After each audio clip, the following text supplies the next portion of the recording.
kind of the only. I'm thinking about it. Yeah, it's the only real movie. Yeah, it's kind of the first big budget CGI grown up movie in a while. Hmm. I'm trying to think what else would maybe meet that like definition. Because most other things, yeah. The only other, and I don't know that I don't know what the budget for this was, but the only other things that have this level of like spectacle, yeah, they're comic book movies, Yeah. or I guess well, it's been a while, but Harry Potter or Star Wars or something. These sort of Tenet was supposed to be that, and it feels like it kind of came and went. I didn't see yeah. it. And I actually love Christopher Nolan. I didn't even see it. I still haven't seen it either, and likewise, I always show up for every Nolan thing, but I think that one is like on HBO Max or something, and I've meant to watch it, but haven't gotten around to it. My Uh, internet's so bad here that I can't even steal. Like it takes too long to torrent movies. So yeah, yeah. but this, yeah. So I mean, Dune holds kind of a unique place right now. It's sort of it's one of the first movies of this type in a while, Yeah. and I know you have a history with like the Dune intellectual property. I do not. It's always been like on my list, since like middle school. People, I've heard about it, people have recommended it, and I've always like, meant to read it and I just never did. But Okay, so that's me up until like 2 years ago. I finally broke down and got the audiobook. So like I'm not like way ahead of you.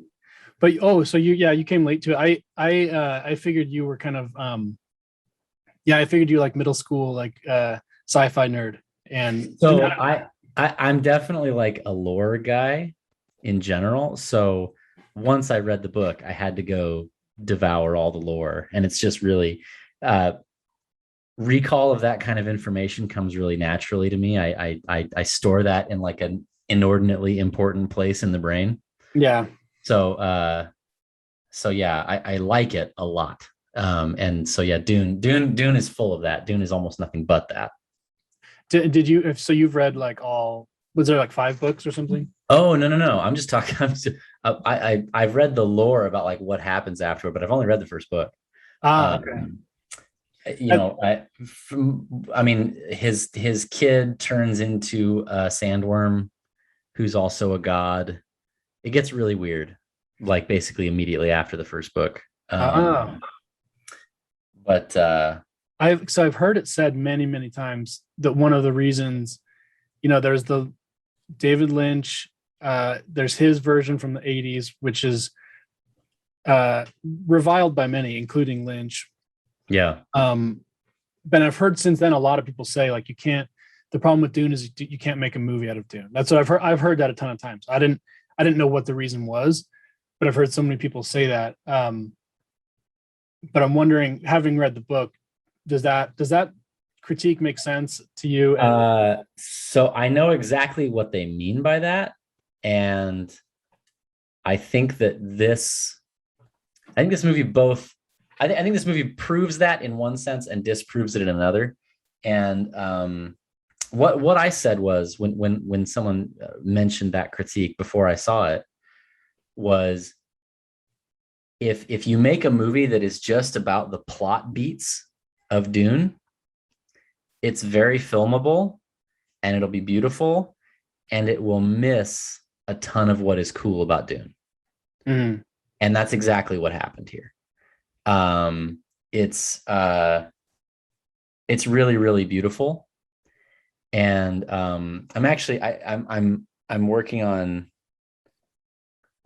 a review, and Mm. I started out from a really positive place and then I dipped into like a really mean place about this movie. And now I'm kind of like, well, that's not entirely fair. So I have mixed feelings. Yeah. It's but so as far as it being unfilmable, what they're talking about is there are vast portions of the book that are literally like a history text, and not like an intro level history text. It's like um he wrote a fictional history that's like a 200 300 level history textbook. um and so you're not going to film all that. It's not like, I think maybe some people get the idea that they're saying like it's too hard to make sandworms look not ridiculous or something like that. That's not true at all. Well, we know that's not true because of Tremors. Well, the movie Tremors. Well, that's also true. That's also true. Tremors did it fantastically. I mean, but I thought that absolutely the Shai Hulud in this one, the big monster sandworm, he did a great job of never fitting even close to all of it in the frame. And so it always seems absolutely enormous. And I went and saw it with the it's not IMAX, it's like off-brand IMAX, but the big audio and video, and it's very booming, which becomes muddy in some parts of the movie, but the sandworm scenes work really well with that. It's very overwhelming. Yeah, I saw it I just watched it on my computer monitor, which is a pretty nice screen, but I felt the whole time that it deserved a bigger screen, and I hope to see it. It's odd to find the time, but I hope to go see it on an IMAX or something. Yeah, I have a film major buddy of mine that actually just moved into the area, and so this was our first day at the movies in maybe a decade. So it was pretty cool. And he's very much like, we're going to get the good audio, we're going to get the good video, we're going to stay and watch all the credits to, show respect. And it's always a good experience going to movies with him because he takes it very seriously. Yeah. Did you say something? You mentioned muddy. Were you saying the audio was muddy or just some of the visuals? No, the audio. I think the Hans Zimmer, the Bloms is getting a little old.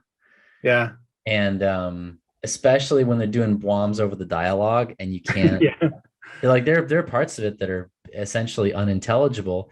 And because it's such a visual movie, I sort of wrote that off as like, well, maybe I'm not really supposed to hear that. Maybe she's just supposed to be kind of muttering a prayer and it doesn't matter what she's saying.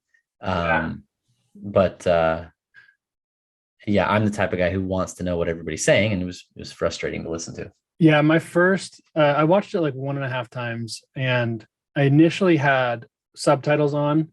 That's just something I do out of habit.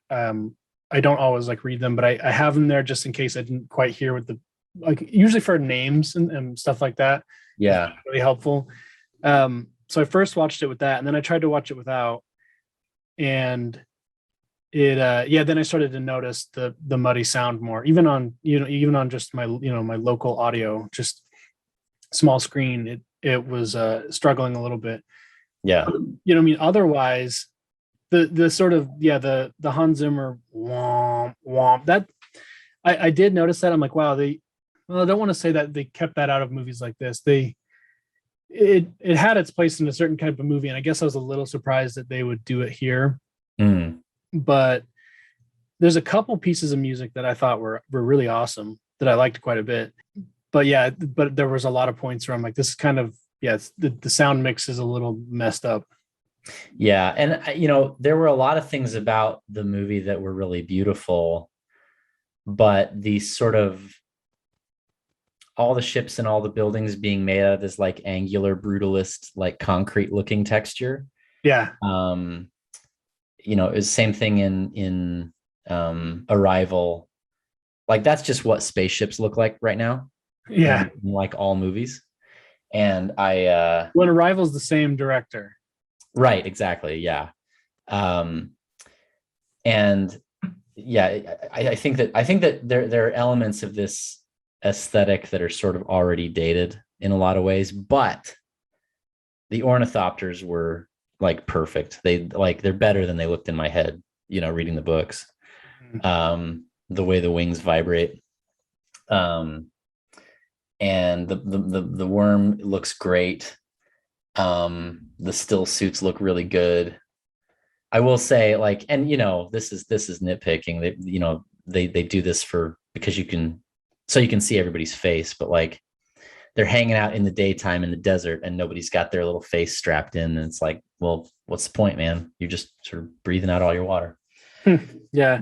But the costumes look really good, and Denis is clearly, at least aesthetically, a reactionary. Like he loves the epaulets and the shakos and the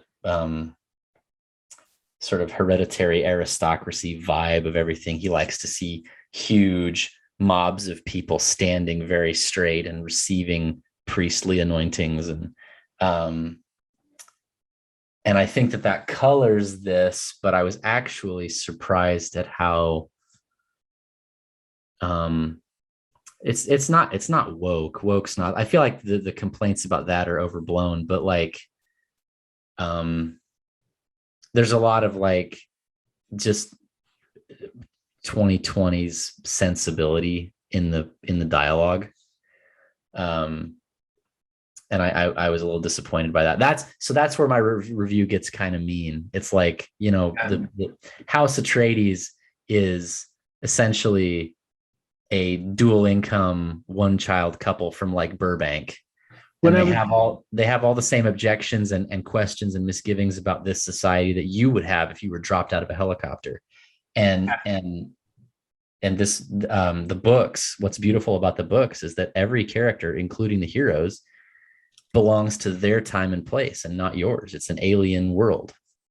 I noticed that I was just watching it just now before we got on this call, and the Duke's name, was it Leto or something? He says to the woman, he says, I should have married you. I didn't really, she's not like the Duchess or whatever. She's his so in the book, she is a concubine. Okay. And it's sort of a throwaway plot line, like why even included it if you're not going to go anywhere with it. But she was his concubine that he sort of kept around because he was supposed to make a more advantageous marriage. And I can't remember if like sort of it was permissible for him to, keep him around as his consort for Bene Gesserit reasons, for like selective breeding reasons. I'm pretty sure that's what it was, because they were expecting them to have a daughter, and that daughter was supposed to be prophetically important, but instead they had a son. And so the justification for that evaporated, and if I recall, there's like some subplot where he might be supposed to marry or something, but I can't remember. Back to something you mentioned a minute ago about the like the brutalist style. One I noticed, I thought the buildings looked cool. I noticed though that they appeared to be rammed earth. Are you familiar with rammed earth structures? No, what's that? It's like, it's pretty much what it sounds like. You pile in dirt and other things, kind of like a concrete, but just more like a simpler set of aggregate or whatever, and then like sandstone, you just pack it real tight. Yeah, and you just ram it real hard, because in the walls and stuff in the house, or in the like palace or whatever that thing is, there's all these lines, and that's kind of what rammed earth stuff looks like. So I didn't know if that was intentional or not, or if that's like a thing from their world. But there's definitely a justification for it, because all you have around you is sand and no water, and B, because if concrete takes water, and B, there's no windows, because you have to insulate so carefully so that everybody doesn't just cook in there. So I got it. I wasn't I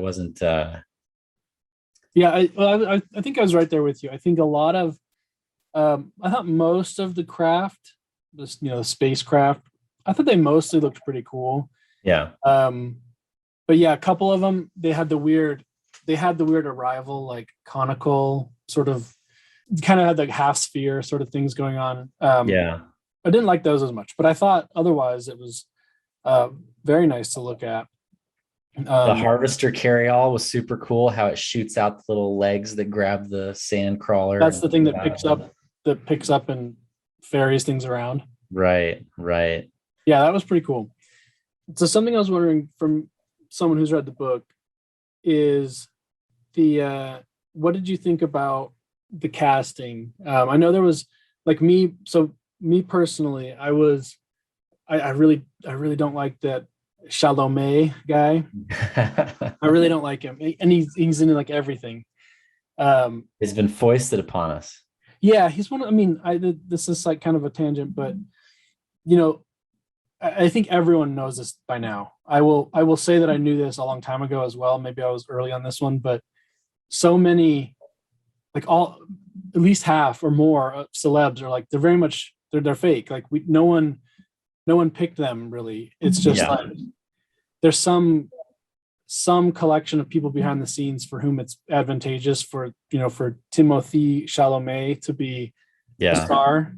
And we don't necessarily know who those people are or what they, I mean, I guess we know what they're getting out of it, money or something. I mean, he in particular was like grown in a lab. Like if you read his like early life, like his dad works at like UNICEF, and his mom is like a producer or an artist, but she's like the child of financiers, and he actually grew up in a federally subsidized like artists apartment building that I didn't know those existed. It's like a federally funded like art commune apartment building in Hell's Kitchen.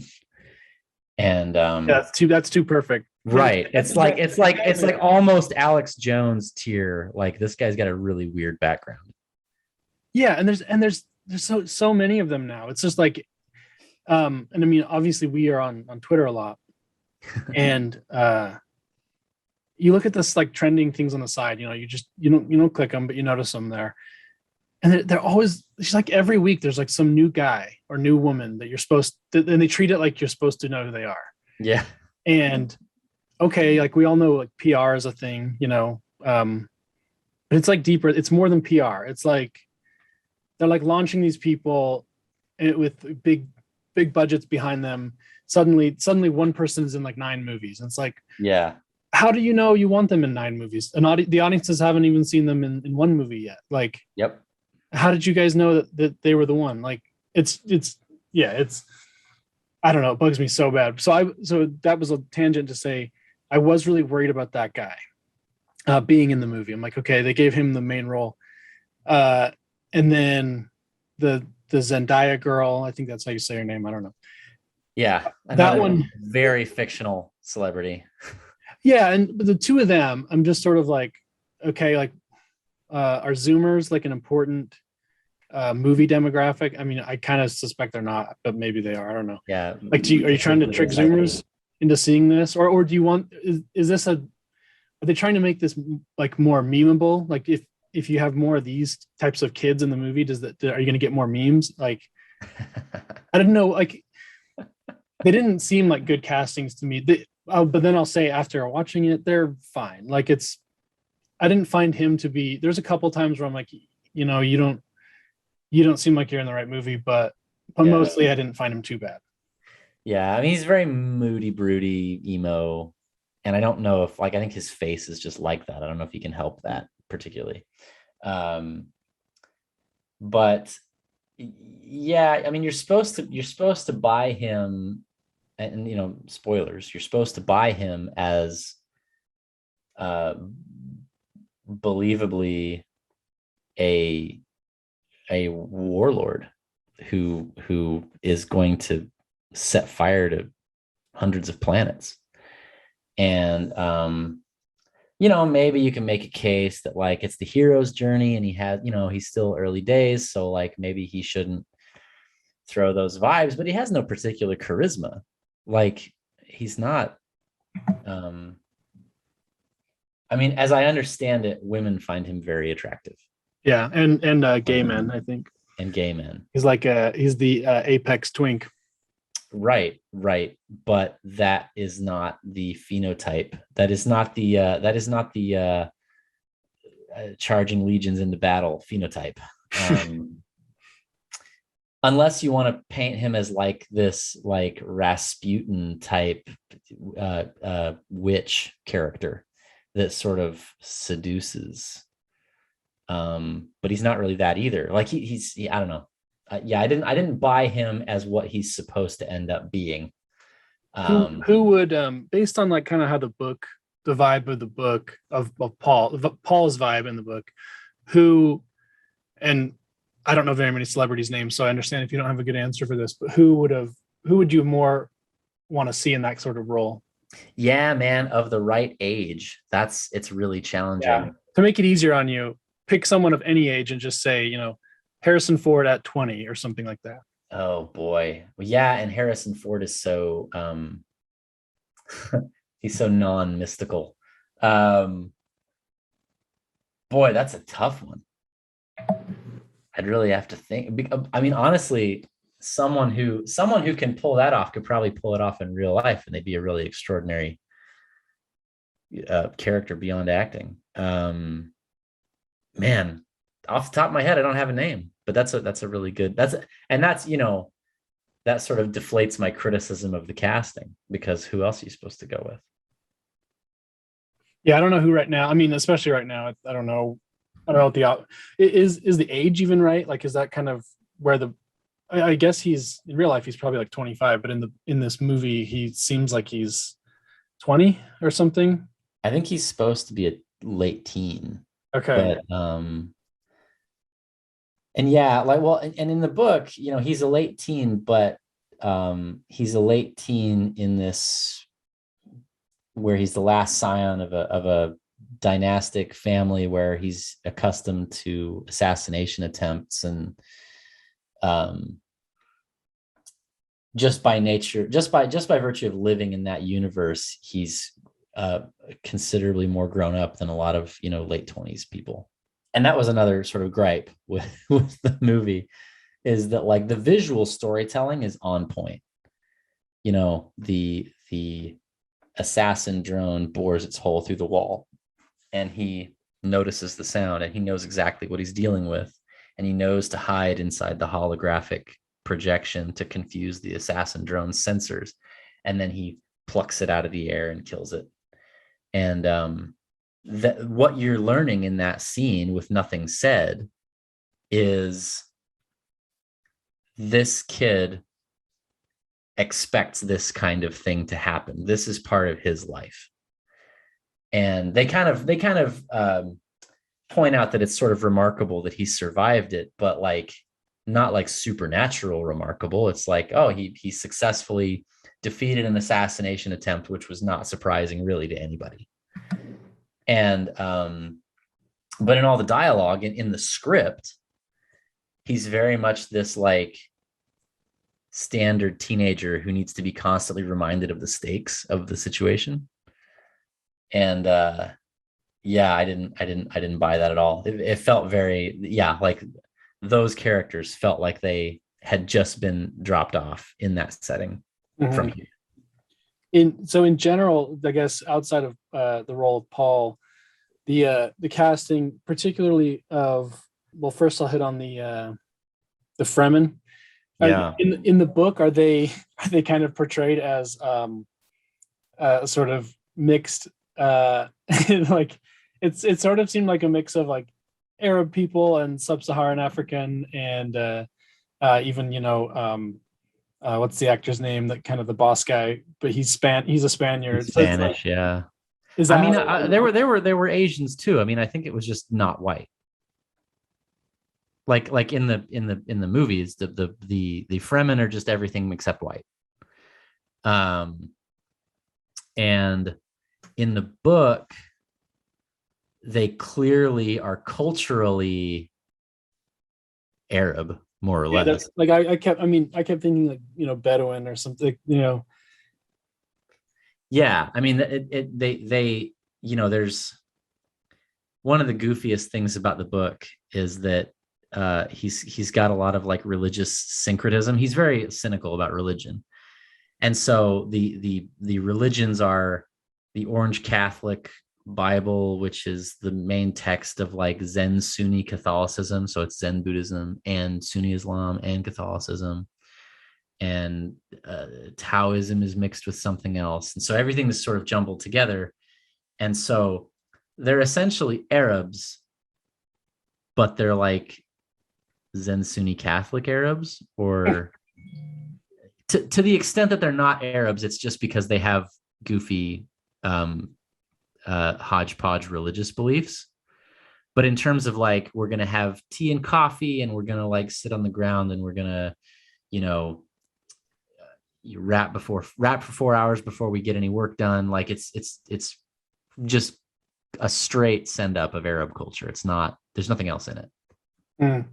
But so, yeah. Okay. So in the book, they're kind of a vaguely Arab culture.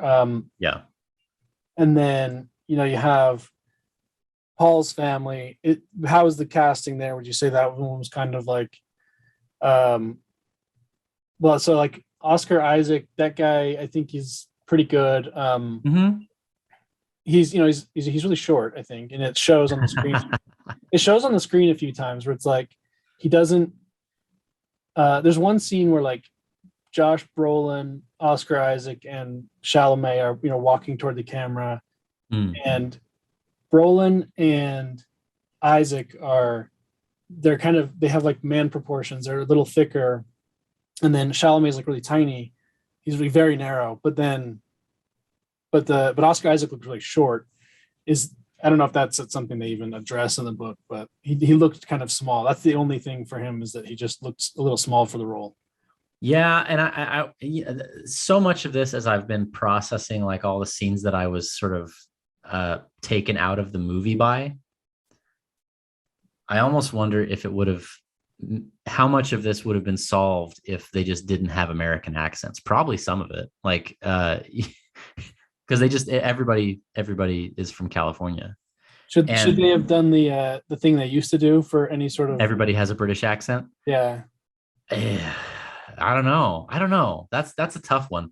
Honestly, I think I would rather see them solve sort of the deeper, like, get these characters psychologically integrated into their environment problem rather than just the American accent problem. But when they act and think like Americans and they also talk like Americans, it's especially glaring. And I think Oscar, he definitely,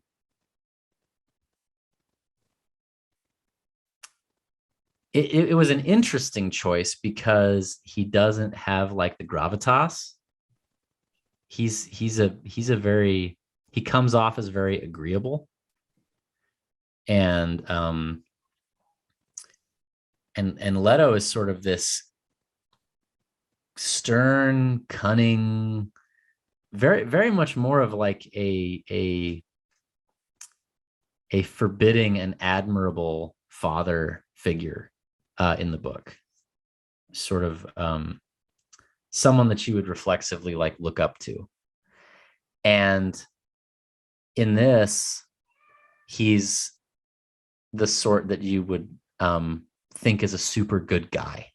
Yeah, he comes across as a very like understanding urban dad or something. Like right. So that and this is one that I could go on about, the scene in the tombs.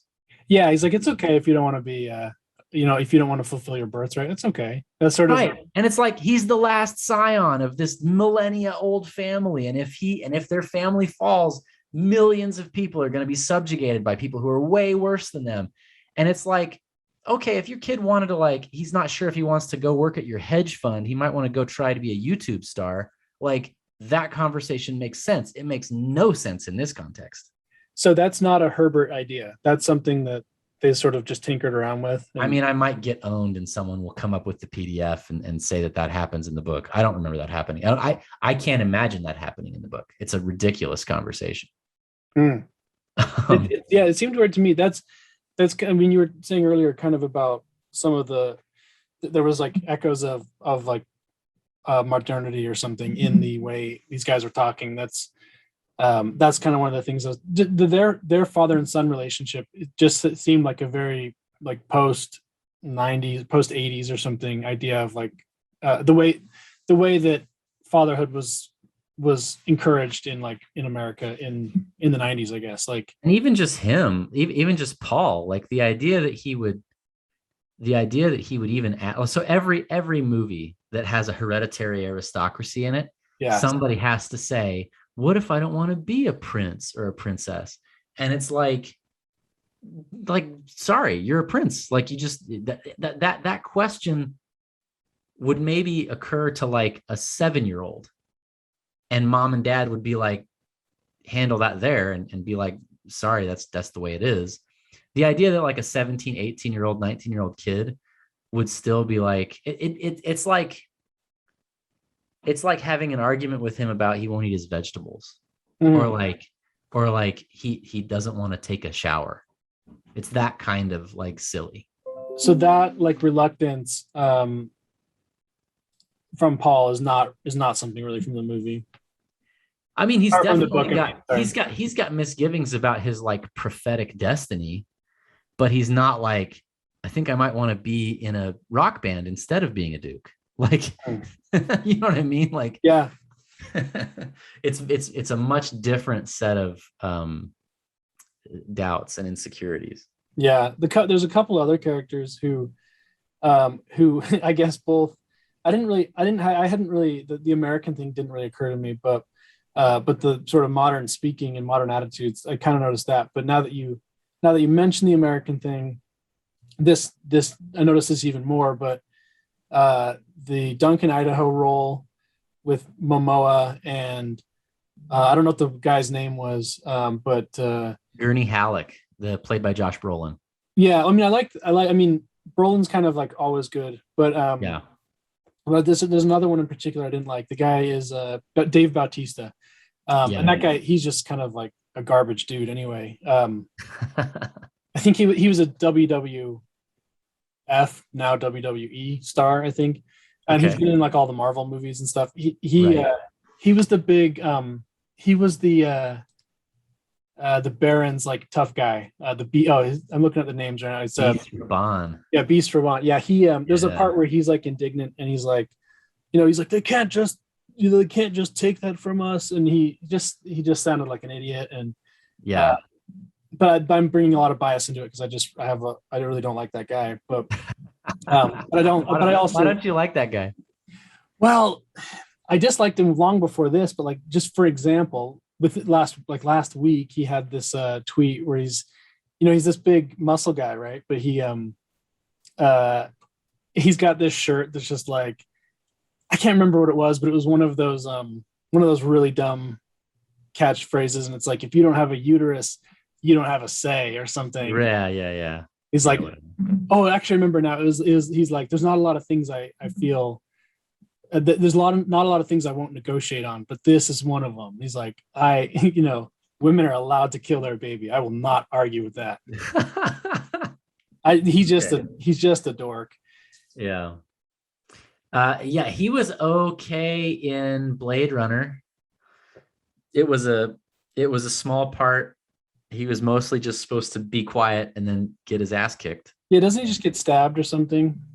Well, there's a pretty extended fight scene between him Yeah, and I haven't seen that since it came out. So I'm gonna revisit all of the Denis Villeneuve, however you say his name. I'll revisit. so I was talking to my film buddy and he kept calling him Denis, and I was like, first name basis, huh? And he was like, well, I can't say whatever it is. Yeah, I guess the kind of American lazy way would just be like Villeneuve, I guess. Yeah, yeah. Um, but so I would totally come back around to do Blade Runner because I have all kinds of thoughts about Blade Runner. But yeah, no, Beast Raban was, I could tell that what they were going for in that scene is that he's supposed to be psychotic and unhinged.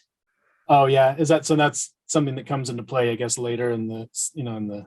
Well, that's just his character. He's just a mad dog. But it came off as like WWE psychotic and unhinged. Like it was very silly. And and Duncan Idaho, which is Jason Momoa, he was like an okay big brother figure. Yeah. Like he's your cool big brother who gets to go have adventures and you're jealous, but you like also really look up to him. And then what they were trying to do simultaneously with that character was he was supposed to be this very contemporary, very relatable, modern big bro guy to Paul.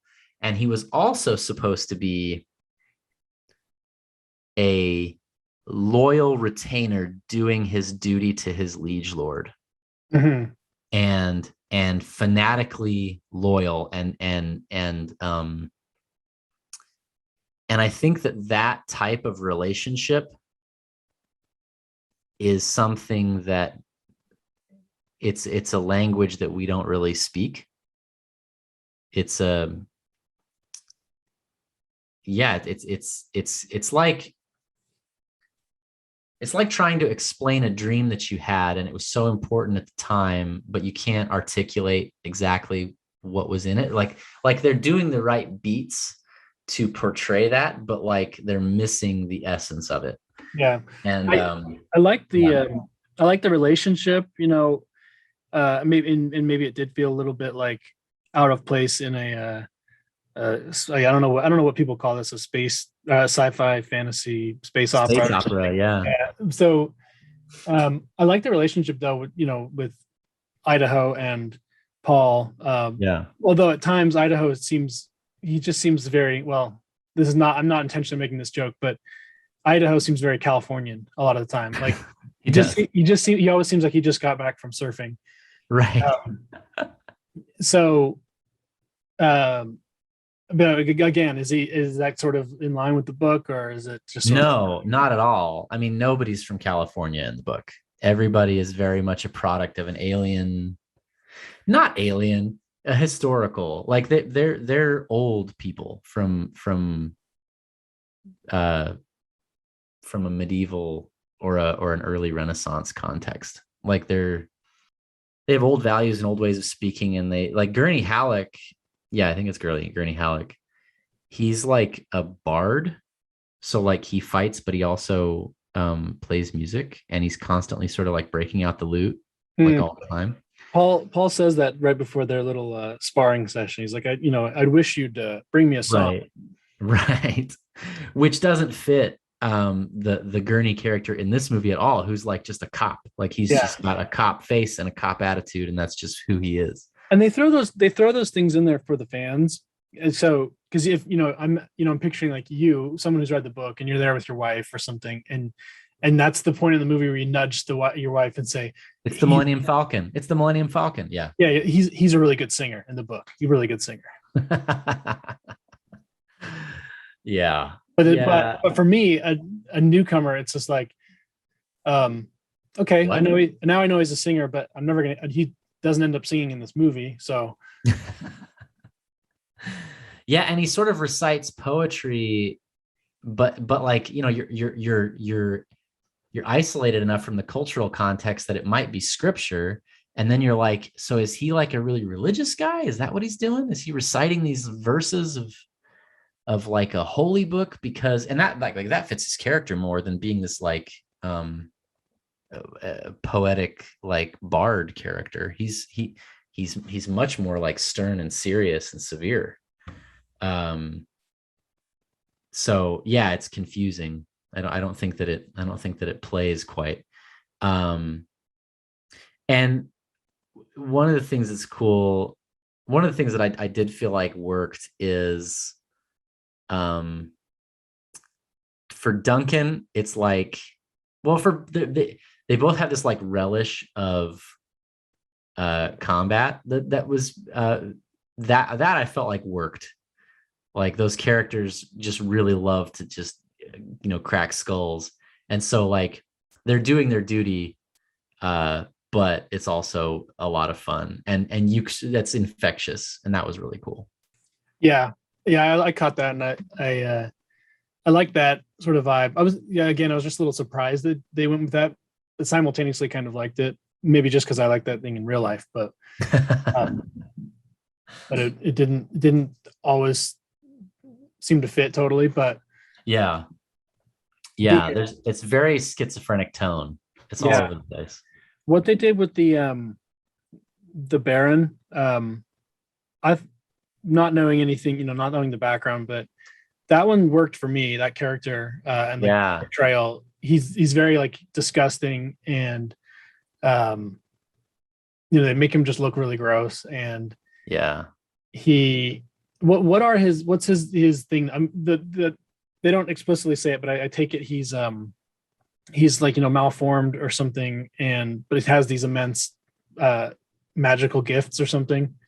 No, no, actually. So he is supposed to be way fatter than he is in the movie. Ah. And what he has is like repulsor pads attached to various parts of his body. And Oh. so in the book, he's doing this sort of like floating moonwalk type thing on these repulsors. And so it's this very unsettling image of this enormous fat guy, who's almost like a balloon or sort of light as a feather, and sort of and that would have been hard to make, unless you wanted to go for like a full horror thing and just make it extremely disturbing and unsettling like every time he moved. Mm-hmm. I feel like the compromise that they went with, where he just sort of levitates and his train makes him look like he's growing. Yeah. I think that worked really, really well. Those are some of my favorite visuals, is the Baron sort of floating over his armies and rising up from the chair. Yeah, and so yeah, I totally, maybe they show that in the movie or something, but from what I could tell, I was just thinking he was some sort of magician, and Right. he could levitate. That's what I thought it was, because So there are some views of the back where you can see he's got like orange glowy stuff along his spine, and I guess those are supposed to be the repulsors. Okay.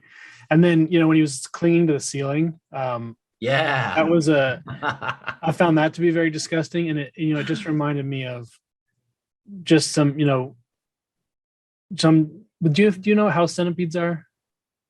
Oh, okay. Maybe they have Yeah. another name. I don't know. Just any sort of spider or disgusting uh, bug that you might have like up in the corner of your room or something. Yeah. That's what that one, like, when he's on camera, to me, it did have a bit of a horror vibe. Yeah. Well, that's a very common horror motif, where you can't find the bad guy and then he's hunched in the corner of the ceiling like a spider. Yeah. And that, yeah. That was that. I think it would have been, yeah, that was a very effective scene. The fact that he was in the fetal position is like kind of strange. Like he's just sort of, but I guess it makes sense. He's just sort of floating up there. But yeah, it was a very interesting visual. I was wondering if you happen to know. It seemed like, so I know the book was written in the like mid '60s, right? Yeah. Was like George Lucas intentionally taking idea, like, is it like kind of a known thing that he was taking ideas from Dune? Yes. There's a lot of very clear cribbing. The Sarlacc, I think, is a pretty obvious Dune. Yeah. Yeah.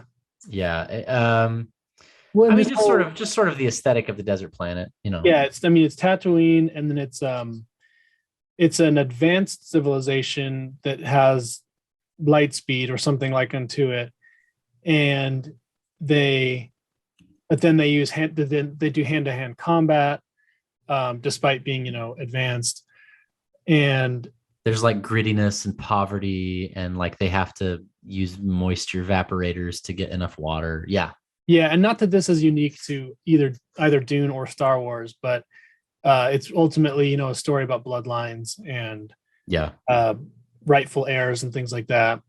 There's a couple other things I thought where it just really seeed like Star Wars must have been lifting from here. Oh, I mean, I guess the Fremen, I just kept thinking of them as like, who are the guys in Star Wars? I don't know. The sand people. Yeah. Mm-hmm. Yeah, it's very much because they've got like the full, you never actually see any component of their body. It's all wrapped up. Yeah. And a lot of the mystical women, I don't know if I'll say it right, but Bennett, Gesserit or whatever. Yeah. They just that sort of all the mysticism seems a little bit. It seems to me it's like they're saying there's a bunch more to come, but they kind of kept it at bay. Yeah. And so like I'm wondering. I got the sense it's like, okay, was this going to go into? Is this like going to go into Luke? Use the Force territory. Are those the sort of? I mean, there's like the Jedi mind trick sort of things that these women use. But then is that, are they teeing it up that Paul will have these sorts of powers, or what? Yes. I guess what's the shape and range of magic in this world? So it's mostly, at least from what I remember in the book, it's mostly just, psychic powers, telling people what to do and that kind of thing, influencing people. And then it's seeing the future. Oh, okay. And so yeah, the Baron thing, the Baron, when I thought he was flying or levitating, that threw me off, because that told me that there was like that, to me that was like, oh, this telekinesis type stuff. Yeah, this is more of a magic movie than I realized. This is more of a sorcerer sort of thing than I anticipated. But it sounds like I just missed. No. The Baron and Paul will not be like throwing green globs of plasma at each other. Yeah, so that's good that we. And the Baron, probably the biggest beat about the Baron that they exclude, which is for obvious reasons, is that he is a extremely depraved homosexual who is preying on children and lusting after his nephew. So Beast Raban, I think, is one of his nephews, and the other one is Fade Rautha, who is not in this one, but I think he has to be in the second one. And sort of the Baron has these sort of twisted lusts for his nephew. And wow, I can't imagine why they left that out. Yeah, like, I mean, it's pretty obvious. But yeah, they made him passably disgusting, I think, in general. And yeah, but that was, a notable choice, if not an interesting one. I mean, like there were other things about it. I mean, they didn't ironize about Paul's sort of white savior situation. I'm sure they will in the second one. Well, in the part going back to that same I think it's the conversation in the among the tombs. I think he's telling his dad, these are oppressed people, and we need to be better than the last steward of Arrakis or whatever. Right. Is that a kind of a theme are they more enlightened in the book, or enlightened by modern ideas? Well, yeah, and I mean, the answer is no. They're I think that there's more, frankly, more respect for the Fremen in the book. Mm-hmm.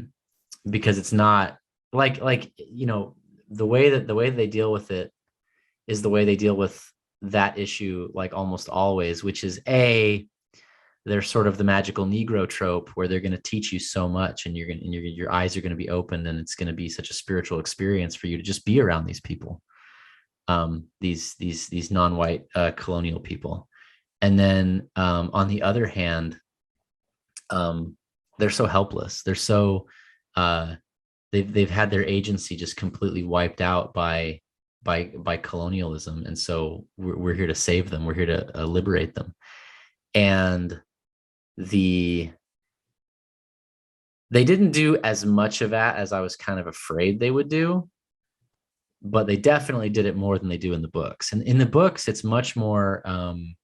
So Duke Leto does have his like desert power thing, which is we need to have the resources of the Fremen at our disposal, but it's much more sort of mercenary. It's more sort of like, that's what we need to hold the planet, not necessarily like we have to open our hearts to these poor brown people, which I think would have been, to the extent that they addressed that, it was much more interesting than, say, Avatar.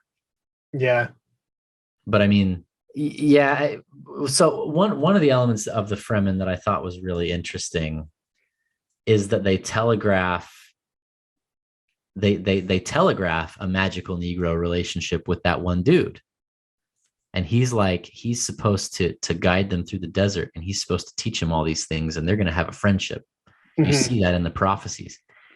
And then Paul meets him and immediately necks him. Yeah. And that was so cool to me. Like, because what it teaches you about this universe is that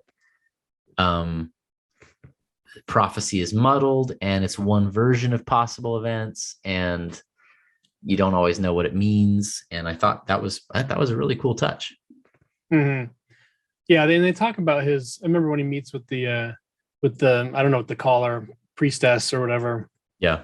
And she asks, do your dreams, do they come true, or how often do you have these types of dreams and stuff? Yeah. So I'm curious if you think, having read the source material with this, and I know prestige director, like A-list directors, don't go for this. They do a little bit more than they used to, but David Fincher is happy to make like Netflix series. But should this have been like a 10 episode, like 10-hour series or something, because there is so much there to talk about? Well, honestly, no. I think the things that they left out were stylistic choices. They were not time constrained. I think they could have made the kind of the perfect movie in my head has pretty much the same beats and the same sort of time commitment. It's at least a two-parter. The stuff that they cut, it's kind of like Lord of the Rings, where when I think back to the stuff they cut, I'm like, we don't really need that. Like, it's fine without it. What you would end up doing, I think, especially because a lot of the sort of palace intrigue and stuff, I just don't think it plays now. I don't think it would make sense, especially given sort of the sensibilities of the characters. Mm-hmm. Because there's like some they go to a dinner party with fancy people, and there's some accusation that Lady Jessica may be a spy, and she's the assassin that's going to try to murder the Duke. And I just don't know how that would have fit tonally. Yeah. And so, because it's very much like a subplot, like we're going to go do this different thing now. Yeah. So yeah, no, I think the two-parter decision was right. You certainly couldn't make the whole book in one movie. Yeah. Well, it's interesting. I have you on record saying that that you're happy they left Tom Bombadil out of the Lord of the Rings. And the scouring of the Shire. Yeah, that's true. Yeah. The in terms of palace intrigue, I've not seen it, but I know enough about it. Wasn't that 30% of Game of Thrones? Right. And it's very much. Oh, so you're sort of asking me, like, would it play now? Yeah, because people went in for that for Game of Thrones. They certainly did, and I think that if you wanted to do it that way, you should tell a story that's more about that. Mm-hmm. Like, because those are all things that happen in the first part of the movie or the first part of the book, and then you as the reader, you pretty much know that it's not her. And then that mystery gets solved when Dr. Yue kills Leto, and then that thread evaporates, and then it's just Paul and Jessica and the Fremen, and it's a totally different movie. And then there's no I guess there's palace intrigue on the Harkonnen side, but even then it's much more to do with like their internal family dynamic. What they do in the second part of the movie will be really interesting. Yeah, because so much of that, those scenes are informed by the degeneracy and the depravity of that family, and they're either going to have to pitch that a different way or do something totally different in those scenes. Mm-hmm. Yeah, maybe they'll make it racist. Yeah, so I think if you were to give like a letter grade, it sounds like you're kind of in like the B minus to B plus territory. Yeah, that's probably, yeah, B plus, I would say. I mean, like it's a really good movie. There are just so many ideas that I would love to have talked about that can't be talked about. Mm-hmm. And That's so your kind of review is kind of the review I was thinking existing fans would have, because I went into it not only knowing a little, I've like maybe read the Wikipedia or something, but like I didn't really know what was going to happen or anything, and I was pretty much all in. Like I yeah, had like there's issues, like there's things I noticed, and then when you say them, I remember that I noticed them even more. But yeah, but I guess I'm kind of also to B plus or A minus territory. I would, just maybe it's just because there's not a lot like this now that's both yeah, that aims to be epic or spectacle or big budget, and is also meant, but that isn't that isn't Marvel basically. yeah, And yeah. maybe it's just because I've been like starved for that. But yeah, I mean, I was, yeah, overall I just like found it, just really enjoyable, and hope we get a chance to see it on an IMAX. Yeah, I would say it's what a movie feels like, because I think that Denis wants to be really true to the source material, and I think that he wants to convey a lot of these sort of values and inclinations and vibes that I'm interested in here. I just think that it's foreign to the culture that he's in, and so it's not that he doesn't want to, but it's that he can't. So like it's it's what I imagine the filmmaking process was probably like in the 60s and 70s, where there was less sort of overt we need to use this film to teach the masses some lessons about tolerance and equality and all that stuff.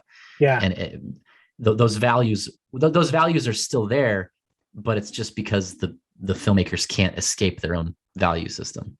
Yeah. And that I'm much more like, fair enough. Like I can imagine how I would have wanted it to go, but it's a really good movie.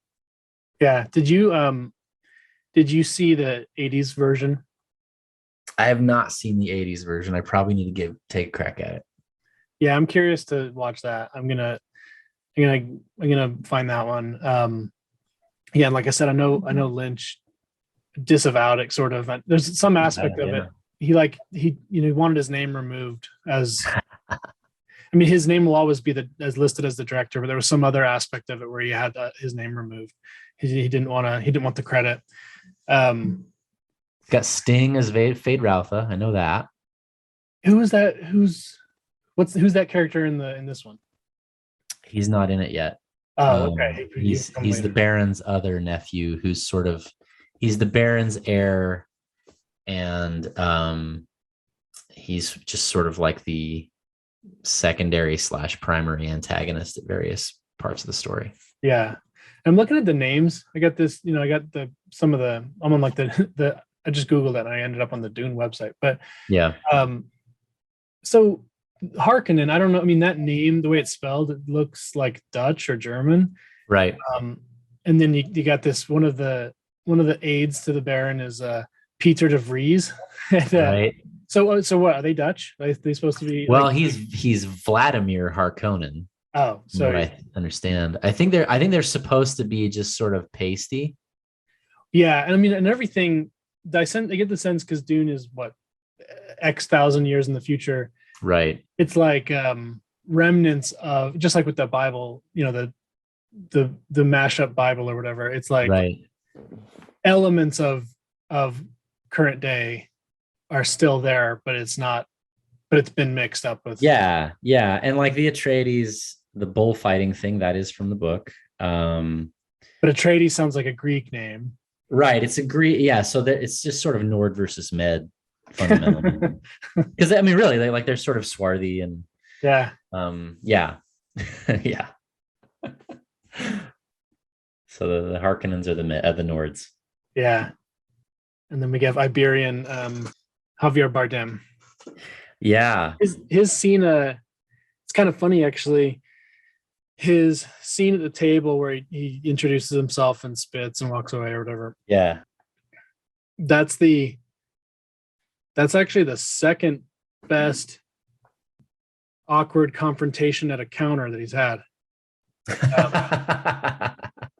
I kept thinking about the coin flip scene from The coin flip scene. No Country, which is one of the best scenes, in any movie ever. Yeah, it's an amazing so it's scene. actually, I don't know if they should have done that, because it made me sort of think about this other movie that I like, ultimately like a lot more. And I'm like, oh, I would really like to be watching No Country. Okay. Yep. Absolutely. And I've always kind of hated those like sizing up scenes. Mm-hmm. They're really hard to execute well. Like stand down, and my dog has his dagger at the throat. Like when they did it with the planetologist, and she's gonna like check his still suit, and they're like, oh yeah, we're all gonna kill you. Yeah. And like it was like, come on, do we need to do this? Like, yeah, those are really, really challenging. I felt like it was okay. The Stilgar one was okay. And the element of culture was interesting. It'll be interesting to see how consistent they are. Because like what often happens in a situation like that is it's supposed to be like a culture clash. Mm-hmm. But then as soon as you actually sort of get to know that culture, everybody like drops their weird idiosyncrasies and become very normal and relatable and understandable. And so it just looks like that scene with like he's just a crazy person. Yeah. As opposed to it being sort of indicative of fundamental differences. Because and the reason that they tend not to do that in fiction is because then you have to sort of have everybody in this culture be 2 standard deviations away from your baseline on whatever axis, but they're also meaningfully different enough from each other that they're distinguishable as characters, if that makes sense. Mm-hmm. And so a lot of times it's just sort of like, well, we're having a conversation with a foreigner and he's going to act foreign and weird. But then once we get to know them, they're going to immediately stop being foreigners. And so yeah, it'll be interesting to see how they portray the Fremen. It's definitely going to be like proud warrior race, and you must prove yourself to us. And they already sort of did that, but how long they let that drag out, I think will be interesting, because they can really make that a punishing, obnoxious slog in a movie like this. Like, come on, he's like seeing the future, and he's like, he killed your best dude. Like, I think it is time for you to acknowledge, then just cut him some slack and be done with this. But they never do. Yeah. So I saw that, I don't know if people were it felt like to me people were making too big of a deal of this, but a bunch of people were saying like, oh, Denis didn't even secure a second movie deal. He went into this insisting on making it 2, but they didn't promise him that. And people are acting like it wasn't going to happen, but I've already seen that they've got the second one secured now. And then as I understand it, this could just be a rumor, but then additional works from like the Dune universe are going to be, those will be used as TV fodder. Yeah. I mean, that's the way you'd have to do it, because they're so like bonkers and don't fit in a movie. Yeah, that's gonna happen. That's the right way to do it. 100%. Mm-hmm. And it is, because it's so lore heavy and so heavy on world building. You're gonna have to have, if you're interested in exploring those things at all, you're essentially going to have to make up characters for those things to happen to, because they just happen as historical events in the book. Mm-hmm. And if it was, you know, if you had the right sort making those miniseries, those could be really interesting. The Butlerian Jihad would be fantastic. I would love to see a really great you know, HBO show about the Butlerian Jihad, which you may not know what that is. I do, only because Because of Twitter. And I watched some explainer videos and stuff that gave like context for the movie. Okay, yeah. So for the listeners, I made sure to do that after, because I wanted to go in blind as I could. I mean, in the past, like within the last 10 years, I had read like summaries of the story, but I didn't remember them. Yeah. Well, for the listeners, the Butlerian Jihad takes place like thousands of years before Dune, and it basically says that you can't make a machine in the likeness of a human mind. So it's a mobs of people rampaging through the streets, destroying all the computers. And so that's the reason why the spice is so important, because it makes you, it enhances your cognitive ability so that you can see the future and so that you can like do math real fast in your head. So like when he asks his mentat, how much did it cost them to come here? And his eyes roll back in his head and he comes out with the answer. That's a response to the Butlerian Jihad. They developed ways to pharmaceutically turn human beings into computers, which is disgusting in other ways. Yeah. And that would be really interesting to explore. I again, I've only read the first book, and so it's just sort of stated as this is the way things are. But the Butlerian Jihad could maybe explore some of the disturbingness of that. Yeah, they really didn't. I mean, they tell you that spice is the most important thing, but why? Yeah, but they didn't explain really why at all. Yeah, it's essentially like it's essentially oil and the internet. It's like oil and computers. Yeah, and LSD, microdose. Yeah, and LSD, macrodose, right? Yeah, and LSD, cocaine, amphetamine thing. The idea of a planet made of drugs is pretty cool, and it's very 70s. It's like a super late 60s, early 70s type of book. Wasn't maybe I'm getting it confused with another, but didn't Frank Herbert approach a ton of publishers? They all said no, and finally, like the someone who published like car repair manuals was like, yeah, I'll print it. Isn't that how this happened? That sounds right. I don't remember. That sounds right though. I remember there being he had a really hard time getting it made. Yeah, they all said it was too weird, and then finally someone bought the rights, like made a deal with them. They were just they just printed like magazines or something.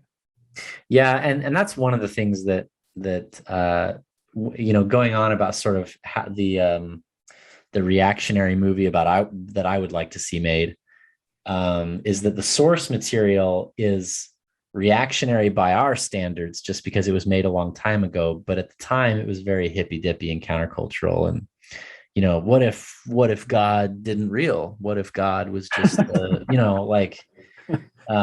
if God was just drugs, man? And so that even reading the books that gets kind of tedious. Do you know if Herbert was he religious, or what was his his outlook? I mean, I doubt it. It's very much like human beings making up religion to control people is definitely a very out front theme in the book. I'd be surprised if he was some mainline sort of confessional believer, but I don't know. I know the book gets it gets like lumped in. I see this online, like it gets lumped in as like as a reactionary or fascistic thing. Is that just because that's because of who it's popular? Some of the people who like it happen to be into it's like, okay, so it's like Warhammer. Yeah. They tried to make a satire of fascism, like, because the whole thing is like he's seeing like rivers of blood, and he's like, I'm gonna be the Messiah, and it's gonna be this horrifyingly bloody jihad that's gonna burn across a million worlds, and isn't that awful? And and most guys who read the book are like, well, yeah, I mean, that's kind of awful, but also it's kind of cool. Yeah. And it's exactly the same thing as Warhammer. It's an attempt at satire, but the thing that they're trying to satirize is just too friggin' neat. I mean, the Fremen are just rad, and the Sardaukar are rad. Like it's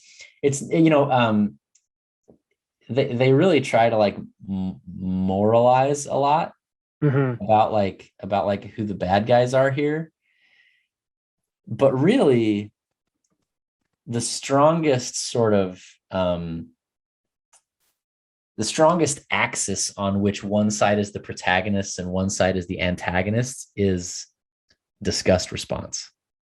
And maybe that's why it gets framed as fascistic, because it's not that the Atreides are necessarily like maximally righteous and the Harkonnens are maximally wicked, or even that the Atreides are maximally like concerned for the common man and the Harkonnens are maximally elitist. It's just that the Atreides are beautiful and like also morally beautiful. Like they build a beautiful society.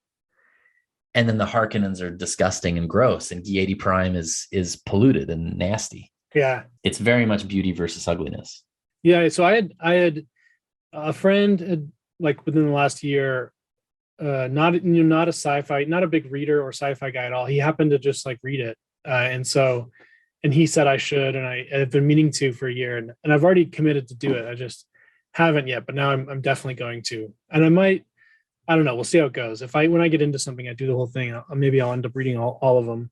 Yeah. Get the audiobook and put it on 1.3x and just let it ride, man. I think because it's sort of like the Old Testament, where there's definitely great swaths of it that are you just need to let them kind of wash over you until you catch the thread again. Yeah. Well, Tolkien had the decency to just put all that in a different book. Right. Yeah. I would definitely advise listening to it and letting it wash over you rather than try to sit and stare at the letters. All right. I'll probably do that tonight then. Yeah, man. I'm sure you have other thoughts. Any other like really good thought you have that the people need to know? No, I think we covered the big beats. I don't know what I'm going to put in my review now. I pretty much plagiarized myself completely tonight. Well, that's good. I mean, you're able to work out some of the ideas maybe. I mean, for me, the big takeaway is that Dune walked so Tremors could run. That's right. I'm going to talk about Tremors on this little show here because I love Tremors. Do you know I've only seen bits and pieces like when it's on TV.